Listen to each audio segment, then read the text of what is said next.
제가 이제 공익제보를 좀 해야겠다 싶어갖고 네. 징계 위험을 무릅쓰고 PD 수첩을 찾은 제보자. 신분은 이렇게 정식 직원입니다. 좀 무섭진 않으세요? 무섭죠. 감사원 조직을 완전히 유병호 의원의 사조직화, 소위 말하는 타이거가 완전 장악을 했기 때문에 유병호 씨를 잘 안다는 한 전직 감사관을 만났습니다. 기동 감찰 과장을 했어요. 대인 감찰을 이렇게 해보면은 사람을 내 손에 넣고 이렇게 쥐는 느낌이 들어. 맞으면 해직할 수가 있어. 고발할 수가 있어. 이렇게 할 수 있으면은 사람들이 완전히 긴장해서 모든 걸 다 나한테 이렇게 복속되는 느낌이 들거든. 근데 거기에 좀 맛을 들리면은 이제 그런 것이 그런 것이 진짜의 감사의 본능인 것으로 잘못 이렇게 오해를 하고 빠질 수가 있어요. 월성원전 감사에 나선 유병호 국장은 자신을 따르던 감사관들로 팀을 꾸렸습니다. 감사원 내부에서는 그들을 타이거라고 부른다고 합니다. 유병호 국장이 항상 자기를 따르는 직원들이 있어요. 뭐 타이거 부대들이 있죠. 그 당시 그렇게 숫자가 많이 없었어요. 그 사람들을 주축으로 월성원전 감사를 했어요. 유병호 국장이 이어받아서. 한수원의 월성원전 1호기 폐로 결정 과정에 참여했던 김해창 교수는 유병호 국장팀의 감사를 받았습니다.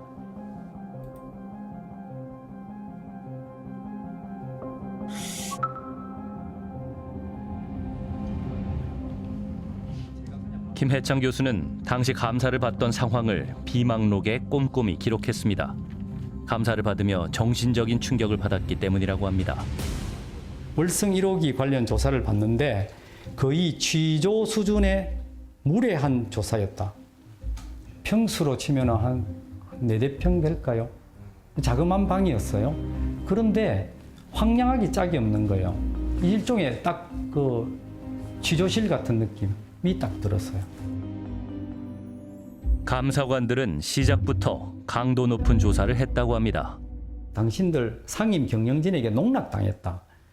당신들 말이야 그 농락당하고 기만된 것도 하나도 모르면서 그게 어떻게 비상임이사를 하고 있어요. 이런 식이에요.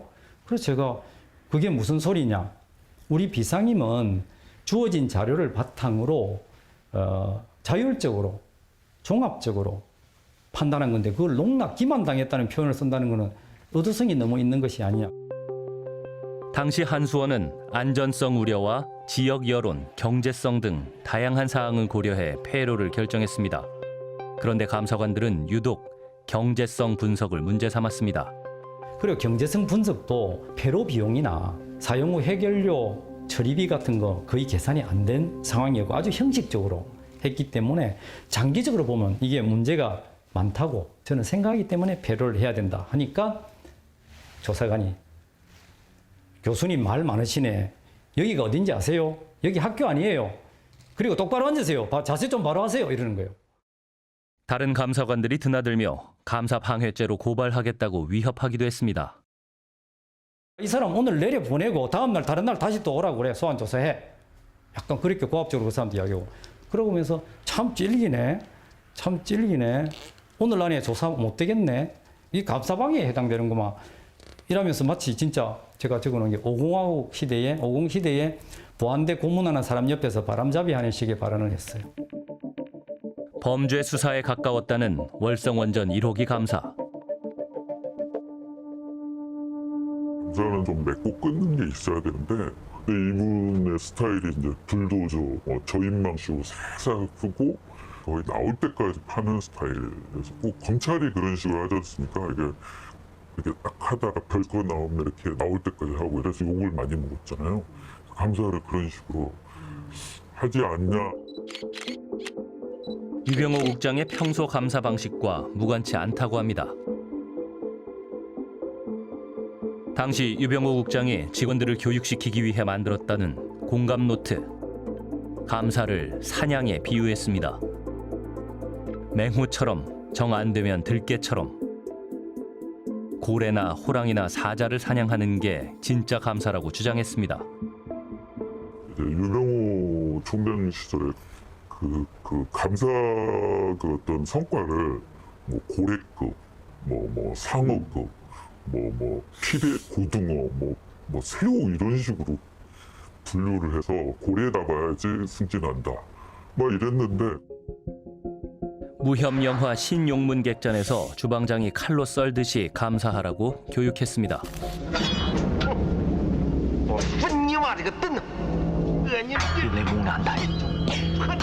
이게 사람 사체를 훼손해가지고 만두 만드는 장면이에요. 이 감사를 이렇게 지금 하시겠다는 지금 뜻입니까? 아니요, 그건 아니, 오해하신 일괄 거고요. 답변 주세요. 곡해하신 겁니다. 네. 아름다운 부분을 한 페이지도 말씀 안 해주셔서 좀 섭섭합니다. 굉장히 강렬한 표현들이 있죠. 무슨 중국 영화 어디 칼 휘두르는 그런 장면들도 나오고. 근데 그 공감 노트가 그 감사관들 업무에 참조하라고 그거를 띄웠어요. 전체 띄워가지고 공부하라고. 이걸 기반으로 공부하. 그거 기반으로 감사를 하라고. 감사관들의 반응이 어땠어요? 이 진짜 말이 되는 얘기냐 이게. 유병호 감사위원의 입장을 듣기 위해 직접 찾아갔습니다. 누구세요? 안녕하세요. 저는 MBC PD수첩의 김지훈 PD라고 합니다. 먼저 감사와 관련해 거친 표현을 한 이유를 물었습니다. 그걸 곡해가지고 사냥이랑 쓴 거는 사건에 대해서 이제 어떤 OJT 교재를 보는데 흥미를 유발하기 위한 거예요. 안 그래도 성실한 직원은 냅둬도 잘하지만 농땡이 부리는 직원은 천 번을 이야기해도 못 알아듣는데 어떡하라고요.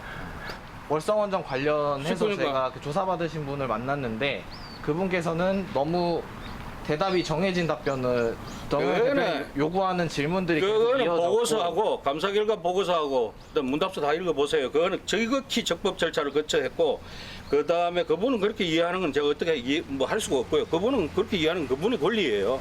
권리고 그런 거 없다는 맹쾌하게 말씀드릴 수 있습니다. 유병호 감사위원과 정식 인터뷰를 하기로 했습니다. 유병호 감사위원이 방송사의 인터뷰에 응한 것은 이번이 처음이라고 합니다. 근데 딱 뵀는데 PD수첩 분들이나 하는데 피하는 게 국민은 피하는 것 같아요. 제가 그냥 어제 응했어요. 그건 도리가 아닌 것 같아가지고. 유병호 의원은 월성원전 1호기 감사 당시 경제성 평가와 함께 안전성과 지역 수용성도 감사했다고 주장했습니다. 하나하나 다 따져가면서 직접 증거, 간접 증거 따져가면서 여기에는 이렇게 판단해 감사원이 한 거고요. 지역 수용성도 마찬가지. 지역 수용성도 지금 기억나는 거는 주민들끼리도 의견이 달라요. 이렇게 주민들끼리 의견이 다를 때는 다 공동체의 다수의 의견이 더 중요하잖아요. 그걸 아마 존중해서 감사원에서 판단을 했던 기억이 있습니다. 그 보고서를 보시면 그 명쾌해요. 하지만 감사 보고서의 내용은 달랐습니다. 경제성 평가의 적정성 여부를 중심으로 점검했고 안전성, 지역 수용성 등의 문제는 감사 범위에서 제외했다고 돼 있습니다. 탈원전을 비판하기 위한 목적으로 증거를 수집했다. 그리고 그 건수를 잡기 위해서 노력한 흔적밖에 안 보인다는 거예요. 그러니까 결국은 문재인 정부 탈원전 정책 비판하기 위한 데이터 모은 거예요. 그러니까 건전한 원자력계, 산업계를 건전하게 가기 위해서 이거를 평가하고 감사를 한 게 아니고 그렇게 하려고 그러면 안전 문화부터 제대로 잡아야 되잖아요. 근데 안전은 엉망인데 그거는 감사를 안 하고 경제성만 하셨다는 거예요. 당시 감사원은 월성원전 1호기 감사 자료를 대전지검에 송부했습니다. 당시 문재인 정부와 갈등을 빚던 윤석열 검찰총장이 대전지검을 방문해 검사들을 격려했습니다. 우리 대전 검찰 가족들이 어떻게 근무하고 있는지 총장으로서 한번 직접 눈으로 보고 또 애로사항도 들어보고 또 좀 등도 두들겨 주고. 검찰은 즉각 수사에 돌입해 관련자들을 기소했습니다. 그리고 이듬해 윤석열 검찰총장이 정치에 뛰어들었습니다. 이런 정치에 참여하게 되는 이런 계기가 된 거 역시 결국은 그 월성원전 사건하고 무관하지 않고 결국은 이 정부의 이 탈원전과 무관하지 않다고 저는. 윤석열 후보가 당선된 뒤 유병호 국장은 대통령직 인수위원회에 합류했습니다. 그리고 윤석열 정부 출범과 함께 감사원 사무총장에 임명됐습니다. 국장에서 2계단을 뛰어넘는 매우 이례적인 승진이었습니다. 그때 들어가는 걸로 1순위로 올라가고 1순위가 통상 다 총장이 됐어요. 근데 그때 듣기에 유병호가 그 전날 그 행안부 장관 이상민 장관 거기를 찾아가서 독대를 했다고 그래요. 그래서 내가 저기를 충성을 다할 테니까 날 시켜다 오고 그래서 거기서 뒤집어졌다고 그래서 행안부 장관과의 관계가 있었다. 이상민 선배 그 옛날에 인수위도 같이 근무한 적이 있고요. 인수위 건물에 옥상에서 한번 뵀던 것 같은데요. 그 누가 총장해야 되냐는 평생 살아온 길로 그냥 인사권자가 결정하는 거 아니에요? 윤석열 정권의 신임을 등에 업은 실세 사무총장의 탄생. 월성원전을 어쨌든 간에 어쨌든 그렇게 해준 이제 유병호 국장 그 당시에 그분에 대한 이제 좀 상당히 고마움이 있으셨을 것 같아요. 그래서 어떻게 보면 국민의힘이 이제 정권을 잡고 나서 유병호 국장을 파격적으로 총장으로 만들어주게 한 또 계기가 아니었나. 근데 본인도 적극적으로 홍보도 하셨던 것 같고 그렇게 했는데 사실 이제 불행히 거기서 많이 잉태됐다고 봅니다. 그래서 그 감사의 순수성이 많이 훼손이 됐죠. 유병호 사무총장을 중심으로 타이거라 불리는 그들만의 리그가 형성됐다는 의혹도 제기됐습니다. 일단 사실관계가 6명이 다 승진한 게 아니고요.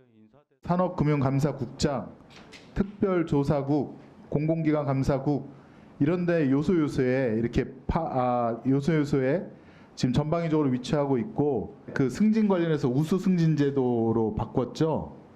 네, 그 우수 승진 제도를 통해 6명이 대거 승진하고 요직에 임명되었다는 제보가 있습니다. 감사원 내에 타이거파라는 인맥이 실제 존재하는지 물었습니다. 그런데 타이거는 딱 정해진 그룹이 아니고요. 기본 훈련 과정을 겪고 그걸 감사해서 숙련되게 익힌 직원들을 누가 내분지 외분지 모르겠는데 약간 시기 질투 비슷한 것 같기도 하고 별로 공무원은 발탁해봐야 별로 주는 것도 없어요. 성진 조금 빠른 거 말고는. 하지만 타이거파에 대한 감사원 직원들의 인식은 달랐습니다. 그럼 타이거라는 사조직이 실제로 존재하나요? 이게 너무 웃긴 게 항상 타이거라는 게 없다. 타이거라는 뭐 파벌이 없다고 그러는데 어떤 사람 중심으로 똘똘 뭉쳐서 어떤 이너서클을 해가지고 주거니 받거니 하면서 다른 사람을 배척하고 어떤 면에서는 응징하고 이런 건데 그런 맥락에서 완벽하게 타이거가 존재를 하거든요. 타이거라고들 다 알아요? 다 알죠. 다 알죠. 유병호 국장 시절에 타이거는 10명 남짓이었어요. 그런데 총장이 되니까 그게 갑자기 30명으로 불고 감사원 사무총장은 감사원장을 보좌해 사무를 관장하는 직책에 불과합니다. 하지만 유병호 사무총장이 원장을 능가하는 영향력을 과시하면서 추종 세력인 타이거가 급증했다고 합니다. 총장님의 입맛에 맞고 총장의 눈에 들어야지만이 살 길이 생긴다. 진짜 아끼는 타이거 찐타라고 그러고 원래부터 타이거는 아니지만 이제 아주 열심히 충성해서 타이거에 준하는 준타가 있고 더 타이거가 되고 싶어하는. 그래서 이제 뭐 타이거 분류 중에 뭐 자타라고 해서만 자기 스스로 타이거라고 막 하고 다니는 뭐 그런 게 그래서 생기는 겁니다. 나도 타이거에 좀 끼워달라. 그렇게라도 그 이너서클에 들어가고 싶다.